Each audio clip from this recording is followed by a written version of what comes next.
Most people, when they hear Razer, think of the gaming peripherals and the gaming laptop giant. Well, they also make an ultra portable. And if you know my channel, you know I reviewed last year the Razer Blade Stealth. Well, I've got its updated version for 2017, and they seem to have made all the right improvements.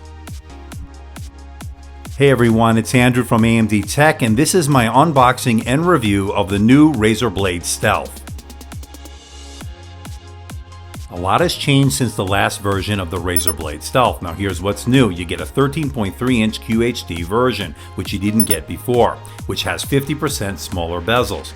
And it also comes in a gunmetal gray variant with a white backlit key finish.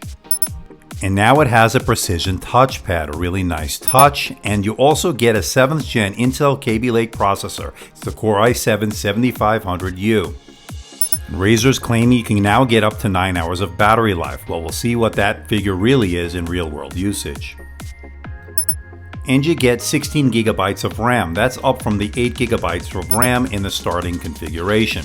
And of course, all this comes at a higher price. The Razer Blade Stealth starts at $1399. That's $400 more than the starting price from last year. And with that price, you get the Intel Core i7-7500 CPU. It's got 16 gigabytes of RAM and 256 gigabytes of PCIe NVMe SSD storage. It also sports a 53.6 watt-hour battery. I'll talk more about charging times and battery life later in this review. I ordered my unit directly from Razer and they shipped it pretty quick within a couple of days. Now I will put links below to my Amazon affiliate link in case you want to buy it and for more information. Now packaging is really premium as you'd expect on this level of device. Opening the box itself, you're greeted by the power adapter. It's a 45 watt-hour adapter and it uses USB Type-C to charge the device. And within the box is another box containing the unit itself. Unboxing that, you're greeted by some documentation from Razer thanking you and for some customer service information. And packaging is very premium and I would expect nothing less at this $1,400 price point. And the design hasn't changed much from the last version. It's all metal design, it feels good in the hands, and you can open it with one finger. And you can fold it back as far as you see here. The Razer Blade Stealth comes in at 2.93 pounds. It's very light and very portable, and at 0.52 inches thick, it's very thin. Now, in addition to the black version, which is what I'm reviewing now, it also comes in a new gunmetal finish. That's only available in the 13.3-inch variant. You can still get the 12.5-inch variant with a 4K display, but you can't get that in the 13.3-inch size. But the star of this show has to be its 13.3-inch IPS IGZO display. It's a touch display with a QHD resolution of 3200 by 1800. That's 276 pixels per inch, and it has a 16:9 aspect ratio. Now colors are very accurate at 100% sRGB, and Razer claims this panel can get up to 400 nits in terms of brightness. I'm seeing more around 310 nits, so I will do some further testing and report my findings. But nonetheless, this is a very sharp display with very deep blacks and very vibrant colors that seem to pop off the screen. The touchscreen is very responsive and it also has smaller bezels than its predecessor. In fact, they're 50% smaller, a very welcome improvement. Now the 12.5-inch version also comes in a 4K variant, but it also retains those thick bezels from the previous generation. So I'm partial to the 13.3-inch version. As far as ports are concerned, here's what you get. On the right side of the device, you have a USB 3.0, and you have an HDMI port to connect to a TV or a monitor. And on the left side of the device, you have a 3.5mm headset jack, another USB 3.0 Type A, and you get a USB Type-C, and it's Thunderbolt 3 compatible, which means you can connect it to an external GPU, such as the Razer Core. It's a $399 purchase, which allows you to use an array of GPUs so you can do AAA gaming. But bear something in mind, this is really not a gaming machine, at least not without the Razer Core. It's really an ultra portable, good for everyday kind of use. But for those really serious about gaming on this laptop, you want to invest in that eGPU, the Razer Core. It is a hefty investment, especially in light of the fact that you have to provide the graphics card itself, another investment on top of that. So at the end of the day, you might want to invest in an actual gaming laptop instead.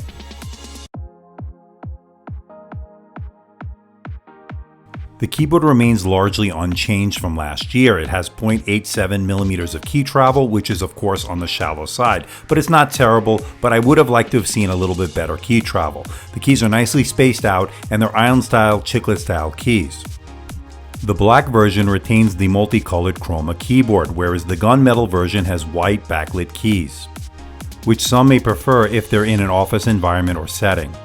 Me, I personally like the chroma keyboard. I like all its lighting possibilities and the different colors. I think it's eye-catching and it really stands out. But where it really stands out in terms of improvement is the fact that it now has a precision touchpad. The touchpad has a decent size, you can do two-finger scrolling, Windows 10 gestures work as advertised. This is a big improvement over the Synaptics trackpad of last year. The Razer Blade Stealth sports a 2-megapixel front-facing webcam. Let's see it in action. So this is the webcam on the Razer Blade Stealth 2017, and it's 1280 by 720 at 30 frames per second, and it's okay. It's not the best I've ever seen. It's certainly not the worst I've ever seen.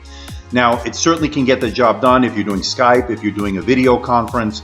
This will be no problem as far as usability is concerned. Now, this is what it sounds like when you're typing, you're on a Skype conversation. This is what it sounds like. So this has been the webcam on the Razer Blade Stealth 2017. The Razer Blade Stealth sports 2 speakers located on opposite sides of the keyboard, and it sounds okay. They're pretty good. They're not the best I've ever heard, certainly not the worst. Now let's hear them in action.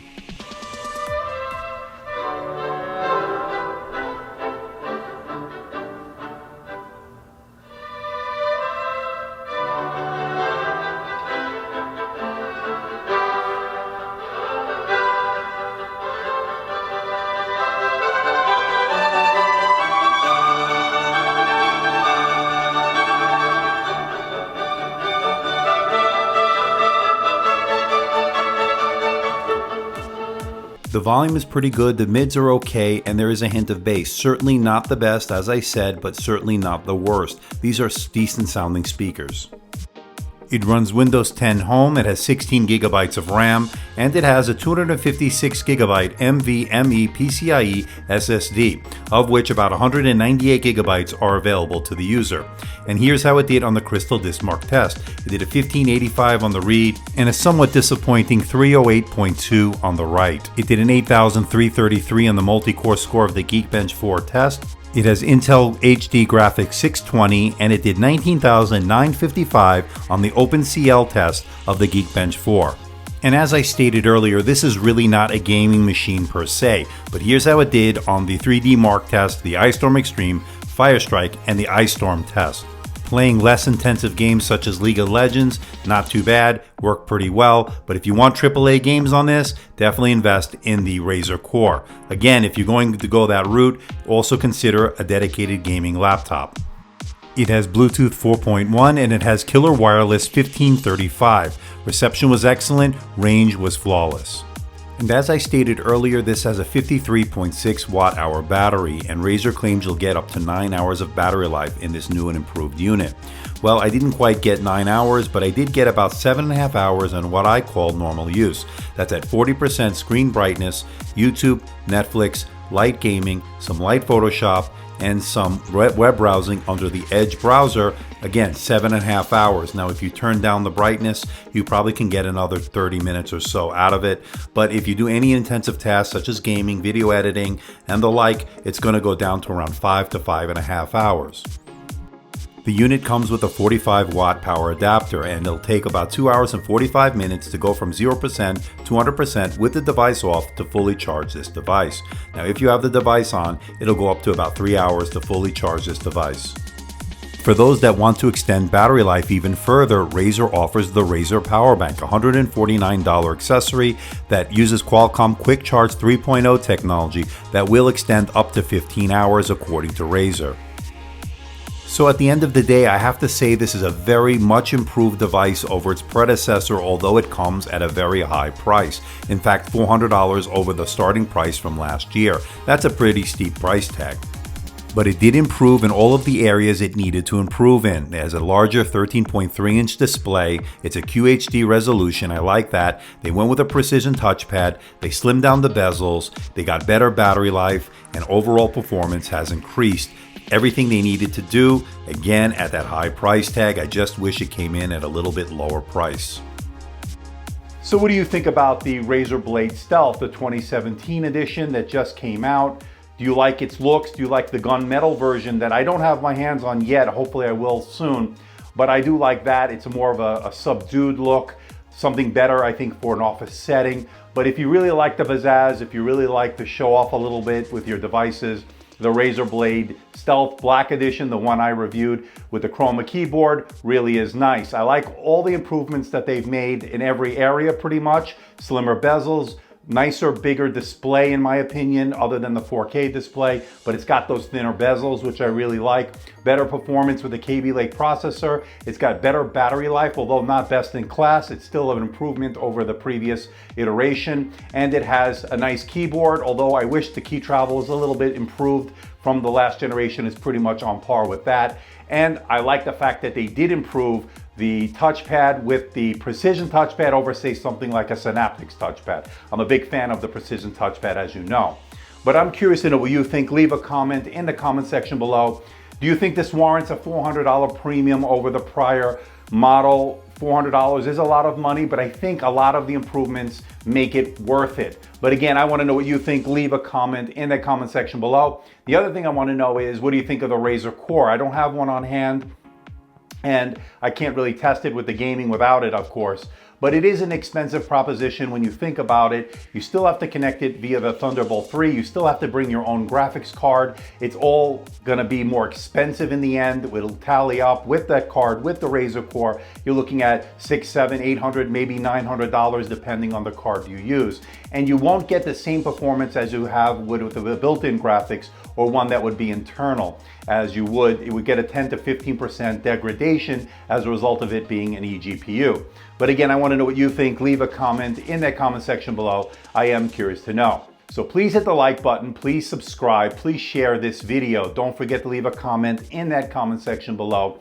Let me know how I'm doing. Let me know if there's a device or something out there you think I should review it. I will do my best to try to make that happen. Don't forget to check us out on Facebook, on Twitter, Instagram, and of course our website, amdtechreviews.com. So until next time, this is Andrew from AMD Tech. See ya.